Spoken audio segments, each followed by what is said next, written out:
If you were activated full-time on Title 32 orders, worked 40 hours a week on a base, wrecked your back doing it, and your VA claim still came back denied, you ran into one of the hardest things for part-time members to accept. Full-time does not automatically mean active service in the VA's eyes. Under Title 38, the law sorts your service into categories. Title 10, Federal Active Duty, covers injury and disease broadly. Title 32 is classified as active duty for training, which is narrower. It feels like the VA is discounting the time you actually served, but that's not what's happening. The category isn't decided by the hours you worked. It's decided by the legal status of the orders you worked under, and that's a gap you can close. So by the end of this video, you'll know how the law sorts your service, why the funding source can make or break a claim, what to do when an old injury flares up on orders, and how to prove active service when the discharge paperwork never came. So how do you prove which category your service falls in? It starts with one document. The single most important thing you can put in your file is a line of duty determination, an LOD, signed by your command while you were on those orders, establishing that your injury happened within a covered duty status. But before that LOD can settle anything, there's a threshold question that decides whether your service category even qualifies. It usually comes down to one thing: who paid you? Consider a condition like sleep apnea that develops during a long state mobilization, a homeland mission, disaster response, something that kept you full-time for weeks. Whether the VA treats that window as qualifying service often turns on whether the duty was federally funded or state-funded. Federally funded full-time guard duty more readily qualifies as active duty for training. State-funded duty follows a narrower path. The exact answer depends on the authority your orders were issued under and how the duty was paid. That's the kind of thing a raider can't infer from a bare set of orders. It's like proving residency for in-state tuition. The school doesn't take your word that you live there. It wants the documents that establish it. Show up without them, and you get charged the out-of-state rate by default.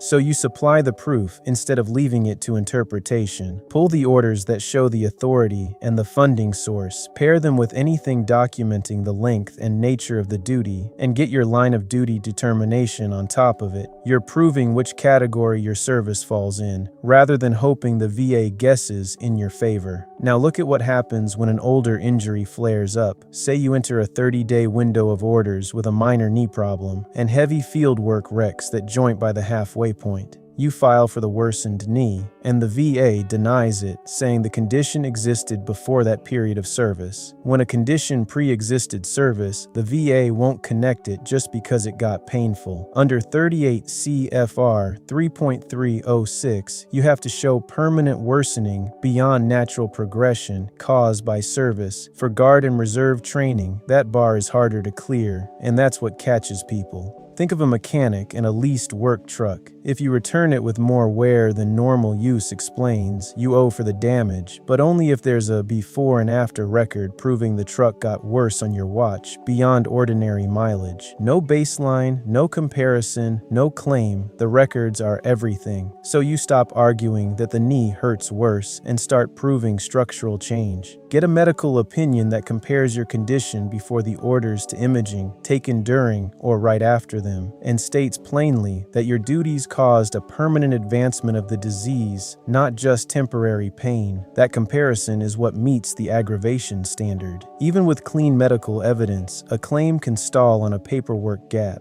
Thousands of part-time members activate for short operational missions, schools, or disaster relief, and when the orders end, there's no DD 214. You just go home with a stack of paper amendments. Here's the durable problem. The DD 214 is the document everyone is trained to look for to verify active service. When it's missing, the file has a hole where your service window should be, and no one is permitted to invent the dates to fill it. But the DD 214 is not the only proof of active service that exists. There's a companion document, certified muster records, or a DD Form 220, the active duty report, that's issued precisely for shorter activations that don't generate a discharge certificate. it. It's like checking into a hotel under a corporate booking. You don't have the personal reservation everyone expects to see, but the company's authorization letter does the same job. You just have to know to hand over the letter instead of standing there insisting you book the room. So you supply the legal twin, locate your DD Form 220, certified muster records, or your original orders, bundle them with travel proof, and put them at the front of the file, so nothing in the record says your service window never happened. Here's the most painful timeline trap: getting hurt right on the starting line. Your unit is spinning up for a Title 10 federal deployment. You report for pre-mobilization processing, and during an equipment loadout, you wreck your shoulder. You deploy through the pain, file later, and the claim is denied. Here's why. The VA looks at the legal start date printed on your Title 10 orders. If the orders begin Monday, but you tore the shoulder during processing on Saturday, that injury falls outside the federal window, and the start date can't be backdated by even an hour. The injury lands in the gap between your state status and your federal status. It's like a relay race. The federal runner hasn't taken the baton yet, but that doesn't mean no one was running. The state runner was still on the track. The injury counts. You just have to prove which runner was carrying the baton at that exact moment. So you build the bridge. Don't lean on the deployment orders for that day. Pull your drill roster and a line of duty determination for that specific pre-mobilization period, proving you were in a valid, orders-backed duty status the hour you were hurt. Merge that with your point statement, the record of every day you legally performed duty, and the injury connects instead of vanishing into the seam between state and federal service.